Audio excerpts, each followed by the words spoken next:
D'accord. Pourquoi est-ce que votre ministère a-t-il choisi d'accompagner la NASA?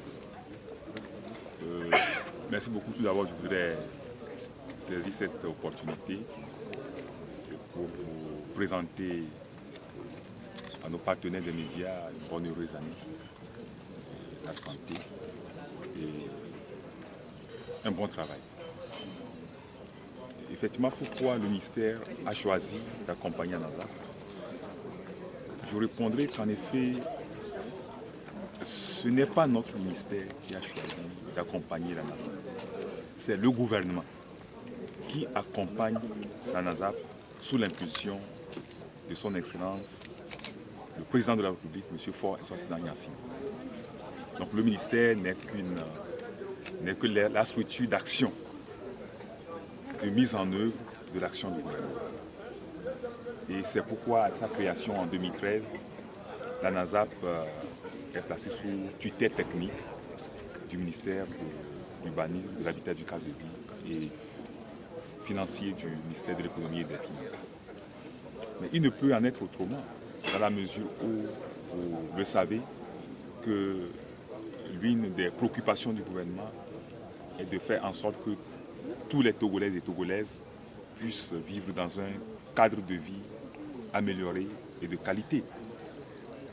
Et toutes les actions menées par le gouvernement dans ce sens, et en l'occurrence plusieurs documents qui ont été adoptés, et la création de la NASAP en 2013, qui rime avec les objectifs du développement durable, qui consiste à faire en sorte que toutes nos villes et les établissements humains soient ouverts à tous, sûrs, résilients et durables. Et donc la question de l'assainissement et de la salubrité, qui est une question de santé publique, préoccupe le gouvernement à un niveau très élevé.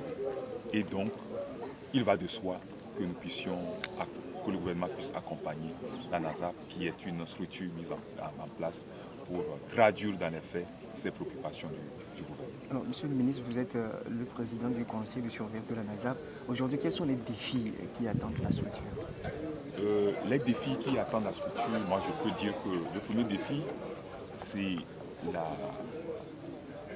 conscientisation, le civisme de nos populations. Parce que la NASA peut avoir tous les moyens matériels et financiers possibles. Si la population refuse d'accompagner par ses comportements quotidiens, la NASA ne pourra rien faire. Donc le premier défi, c'est la sensibilisation.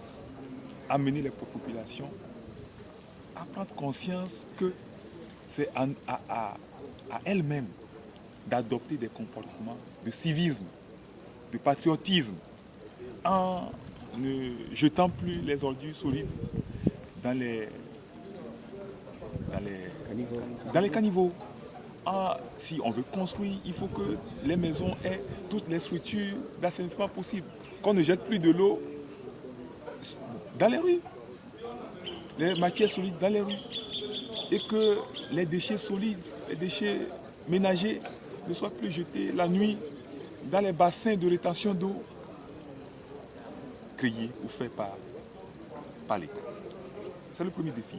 Le second défi, c'est le renforcement des capacités du personnel et puis le renforcement des capacités matérielles de la NASA et les moyens financiers. Voilà les défis.